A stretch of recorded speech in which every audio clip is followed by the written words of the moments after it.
हिसाब गाड़ी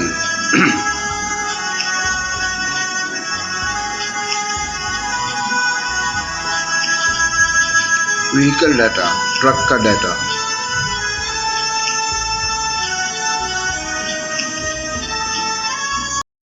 इस वीडियो में हम व्हीकल डाटा के बारे में जानेंगे। व्हीकल डाटा ये है, ये स्क्रीन है जिसमें कि एक व्हीकल अगर हमने किस्तों पर ख़रीदी है तो उसका हिसाब रख सकते हैं, और व्हीकल के टैक्सेशन का हिसाब जब हमने जमा कराया और कब उसकी पेमेंट की थी उन सब की अदायगियों का भी हिसाब रख सकते हैं। इसमें अमूमी मालूमात हैं, जनरल इन्फो जिसको कहते हैं, कि गाड़ी की आईडी है जो कि कंप्यूटर नंबर देगा, उसका रजिस्ट्रेशन नंबर है, तारीख़ ख़रीद है, इंश्योरेंस पॉलिसी है, पार्टनर अगर उस गाड़ी में है तो वो 3 पार्टनर भी यहाँ पर डिफाइन किए जा सकते हैं। उसके अलावा इसमें नेचर है कि किस तरह की अमाउंट या टैक्स हमने पे करना है, उसकी रकम क्या है, उसकी ड्यू डेट क्या है, और उसकी जब हम पे कर देंगे तो उसकी अमाउंट यहाँ पर डाल देंगे कि पेड डेट ये है, उसका चालान नंबर ये था। रिमार्क्स में कैफियत दे देंगे या कोई भी कमेंट दे देंगे। ये अमूमी मालूमात और उसकी टैक्सेशन के बारे में ये स्क्रीन काम करती है। ये उसकी किस्तों के बारे में है कि हमने उसकी टोटल अमाउंट लिख दी कि वो गाड़ी कितने के लिए, किसकी अदायगी की तारीख यहाँ लिख दी हमने कि उसकी डेट क्या पड़ती है, टोटल इंस्टॉलमेंट्स कितनी है, किस्त की रकम कितनी है, एक जनरल एवरेज लिख देंगे, डेट पेमेंट चार्जेस अगर कोई हैं तो वो लिख देंगे यहाँ पर, बैंक अकाउंट किस अकाउंट से ली है हमने और बैंक का नाम क्या है। उसके अलावा फिर उसकी इंस्टॉलमेंट्स लिख दी जाएंगी, किस्तें के ये किस्त है, किसकी रकम लिखेंगे कि पहली किस्त कितने की है, उसकी ड्यू डेट क्या है, फिर दूसरी किस्त लिखेंगे उसकी ड्यू डेट क्या है, फिर तीसरी है उसकी ड्यू डेट क्या है। जब हम उनको पे करते रहेंगे तो हम यहाँ लिख देंगे कि ये पे डेट थी और ये स्लिप नंबर थी, ये रिमार्क्स थे। इस तरीके से ये साथ साथ तीनों कॉलम चलते रहेंगे। पहली दफ़ा में हम ये सारे कॉलम भर देंगे। ये नया का बटन एक नया रिकॉर्ड ऐड करने के लिए, पहले रिकॉर्ड पर जाने के लिए पिछले रिकॉर्ड पर जाने के लिए, अगले रिकॉर्ड पर, आखिरी रिकॉर्ड पर जाने के लिए। और तरमीम का मतलब है कि इसमें कोई तब्दीली करनी हो तो हम वो कर सकते हैं। महफूज से महफूज करते हैं रिकॉर्ड को, बंद से बंद हो जाता है। कंप्लीट व्हीकल डाटा जो है वो रिपोर्ट दिखाता है कि एक गाड़ी की पूरी तफसील क्या है। आए इसमें एक गाड़ी की तफसील एंटर करके देखते हैं। नया हमने लिया, रजिस्ट्रेशन नंबर लिया हमने XYZ, इसकी परचेज डेट ले ली हमने,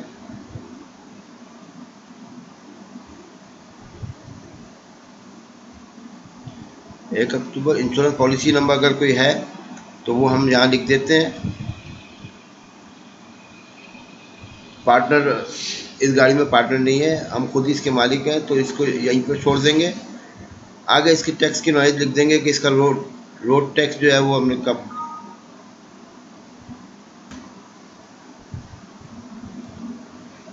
और उसकी रकम कितनी है, और ड्यू डेट उसकी दे देते हैं कि हमने उसकी ड्यू डेट क्या पड़ रही है।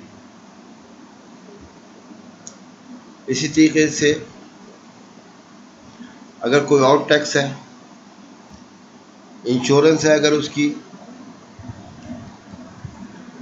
6,520 रुपये और उसकी ड्यू डेट भी 1 नवंबर है,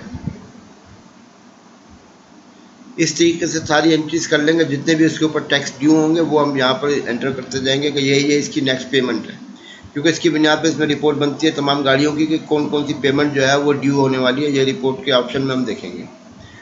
जब इसको पे कर दिया जाएगा तो यहाँ पर हम पे डेट में इसकी डेट डाल देंगे और वो चालान नंबर डाल देंगे जिसके ज़रिए उसको पे किया गया, और रिमार्क्स में लिख देंगे कैफियत कि हमने ऑनलाइन पे किया है या बैंक में जाके पे किया है, या जैसे भी पे किया है वैसे हम लिख देंगे। जैसे कि फ़र्ज़ करें कि यही है, इसमें एक एंट्री कर लेते हैं कि पे डेट है 8 तारीख को पे किया हमने, चालान नंबर 98564, रिमार्क्स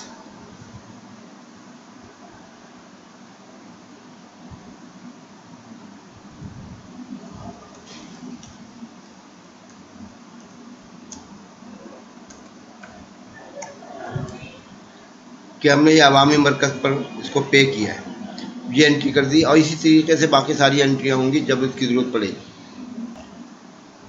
अगर कोई गाड़ी हमने किस्तों पे लिया, या यही गाड़ी अगर किस्तों पे भी ली है तो हम इसकी रकम यहाँ पे लिख देंगे और किस्तों का इंदराज यहाँ पर इस वाली साइड पर कर देंगे। और अगर किस्तों पे गाड़ी नहीं है तो इसको भरने की ज़रूरत नहीं है, इसको खाली ही रहने देंगे। सिर्फ हम टैक्स का ही हिसाब रखेंगे। अब फर्ज करें कि ये हमने गाड़ी ली थी,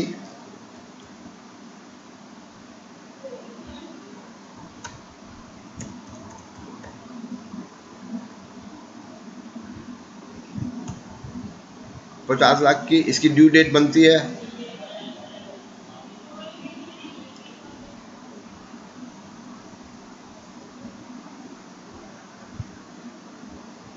1 तारीख। टोटल इंस्टॉलमेंट इसकी है 36,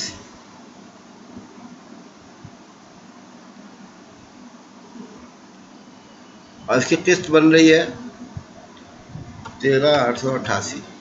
वो क्या किस्तें डिवाइड होती हैं, अगर आप इसको मुशारके पे लें तो डिफरेंट टाइप की किस्तें आती हैं, और उन किस्तों के हिसाब से ही हम यहाँ पर नीचे लिखेंगे। लेकिन हम एक एवरेज ले लेते हैं कि इसकी इतनी किस्त है। लेट पेमेंट चार्जेस अगर हैं कोई तो वो भी लिखी जाती है। बैंक अकाउंट नंबर अपना दे देंगे हम, जो हमारे बैंक में होंगे, और हम बैंक पार्कलैंड, और यहाँ पर बैंक का नाम लिख देंगे।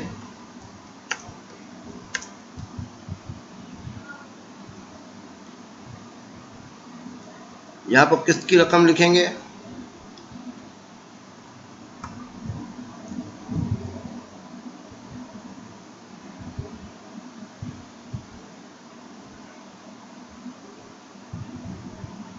ड्यू डेट लिखेंगे, फिर दूसरी किस्त की रकम लिखेंगे,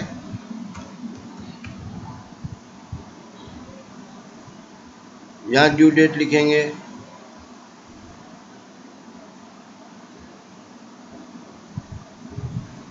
तीसरी रकम लिखेंगे,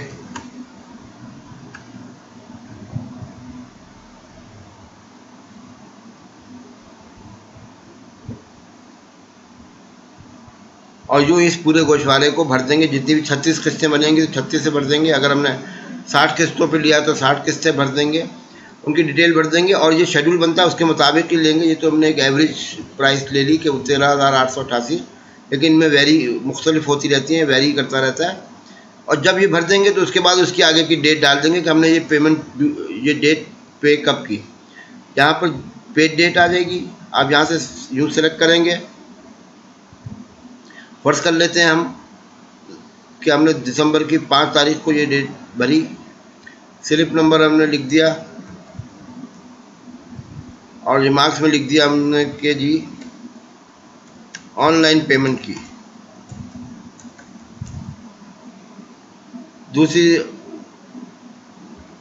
दूसरी भर दी हमने किस्त,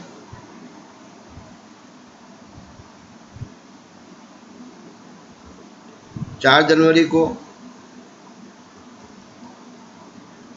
ये उसका पर्ची नंबर था।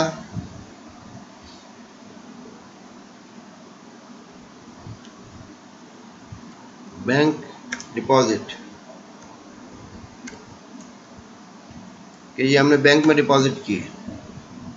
इस तरीके से जो अदायगियाँ हैं वो यहाँ लिख देंगे एक ही दफ़ा में, सारी 36 के 36 या 60 जितने साल पर लिए हमने, और उसको भर देंगे। फिर जब हम पेमेंट करेंगे तो यहाँ पर उसकी पेड डेट लिखेंगे, स्लिप नंबर लिखेंगे, और रिमार्क्स लिखेंगे।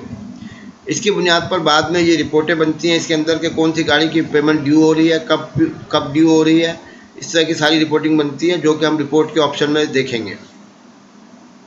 महफूज का बटन दबा के इसको सेव कर देंगे। अभी हमारी एंट्री सेव हो गई। उम्मीद है कि आपको ये स्क्रीन समझ आ गई होगी कि इसमें कैसे व्हीकल का रिकॉर्ड मेंटेन करना है, और कैसे इसका बाद में जो इसकी बाकी एंट्रियां हैं वो करनी है।